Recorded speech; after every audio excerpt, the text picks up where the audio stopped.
بیت کی محبت میں بھی اہل بیت کی بھی شانیں بیان کرتے ہیں، اہل بیت کی بھی تعریف بیان کرتے ہیں کہ اہل بیت کا جو غلام ہے وہ ہمارا امام ہے۔ اہل بیت کی محبت نہ ہوگی تو بیڑا پار ہی نہیں ہوگا۔ نجات اسی کی ہے جس کے دل میں اہل بیت کی محبت ہے، تو اہل بیت کی محبت اسی کے دل میں ہوگی جس کے دل میں صحابہ کی محبت ہے۔ اگر صحابہ کی محبت نہیں ہے تو پھر اہل بیت کی محبت آ ہی نہیں سکتی۔ اس لیے کہ صحابہ کرام نے تو اہل بیت کی محبت کا درس دیا ہے، اور سیدنا ابو بکر صدیق منبر رسول پہ بیٹھ گئے حضور صلی اللہ علیہ وسلم کے بعد، بیٹھے سیدنا امام حسین رضی اللہ عنہ مولا علی کی گود میں بیٹھے ہیں، سامنے تشریف فرمائے۔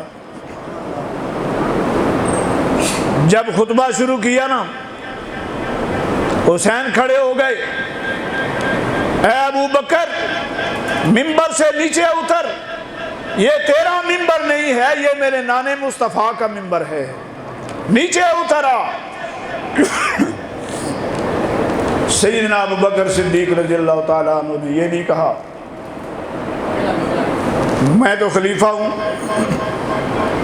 میں خلیفہ ہوں، تم مجھے منبر سے اتار رہے ہو، نہیں، فوراً نیچے اترے، نیچے اتر کر ہاتھ باندھ کر کھڑے ہو گئے، فرمایا شہزادے یہ منبر بھی تیرا ہے اور یہ صدیق بھی تیرا ہے، یہ منبر بھی تیرے نانے کا ہے اور یہ صدیق تیرے نانے کا غلام ہے، تیرا بھی غلام ہے۔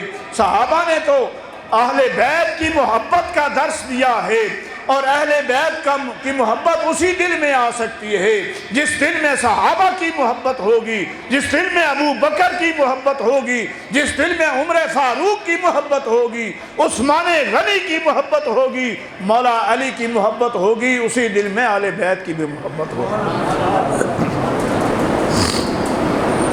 یہ وہ نفوس قدسیہ ہیں۔ ہم تو صحابہ کے بھی غلام ہیں، ہم اہل بیت کے بھی غلام ہیں، اہل بیت کے بھی جوتیاں سر پہ رکھتے ہیں۔ سنو یہ وہ مقدس جماعت ہے۔ حضرت ابو موسیٰ اشعری رضی اللہ تعالیٰ عنہ،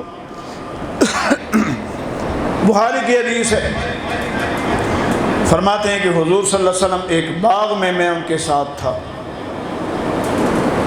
جب باغ میں بیٹھے ہوئے تھے تو باغ کا دروازہ کھٹکا، میرے آقا کریم علیہ السلام نے فرمایا او میرے غلام سے ابھی جا دروازہ کھول دے، دروازہ کھول اور آنے والے کو جنت کی بشارت سنا دے۔ ابو موسیٰ شریف فرماتے ہیں میں گیا دروازہ کھولا، دروازہ کھولا، ابو بکر آئے، ابو بکر اندر تشریف لائے۔ میں نے کہا ابو بکر مبارک ہو، اللہ کے محبوب نے تمہیں جنت کی بشارت سنائی ہے۔ ابو بکر نے سجدہ شکر ادا کیا، ابو بکر نے جناب اللہ کی حمد و ثنا بیان فرمائی، اللہ کا شکر ادا کیا، بیٹھ گئے۔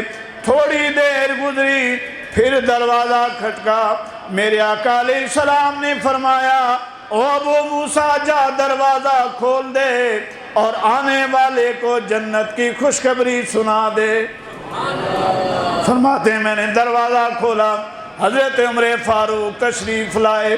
میں نے کہا عمر تجھے مبارک ہو، اللہ کے محبوب نے تجھے جنت کی خوشخبری سنائی ہے۔ انہوں نے بھی اللہ کا شکر ادا کیا، حمد و ثنا بیان کی اور اللہ کا شکر ادا کیا، بیٹھ گئے۔ تھوڑی دیر گزری، پھر دروازہ کھٹکا، پھر موسیٰ اشعری کو فرمایا اے ابو موسیٰ اشعری جا دروازہ کھول دے اور جا کے جو آنے والا ہے اس کو بھی جنت کی خوشخبری سنا دے۔ فرماتے ہیں میں نے دروازہ کھولا، سیدنا عثمان غنی تشریف لے آئے۔ میں نے عرض کیا اے عثمان تجھے مبارک ہو، اللہ کے محبوب نے تجھے جنت کی خوشخبری سنائی ہے۔ اور یہ تو وہ صحابہ کی جماعت ہے جنہیں آقا علیہ السلام نے دنیا میں جنت کی بشارت دی ہے، اور سارے صحابہ مقدس جماعت ہے، پر ان میں کچھ ایسے ہیں جو خاص الخاص ہیں۔ خلفائے راشدین ہیں، حضرت ابوبکر صدیق ہے، حضرت عمر فاروق ہے، عثمان غنی ہے، مولا علی ہے، یہ خاص الخاص جماعت ہے۔ اور حضرت ابوبکر صدیق کے بارے میں میرے آقا کریم علیہ السلام نے فرمایا ابو بکر وہ ہے جس کے مال نے اس دنیا میں جتنا فائدہ مجھے پہنچایا ہے اتنا فائدہ کسی نے نہیں پہنچایا، اور میں اس کے سب کے احسانوں کو میں نے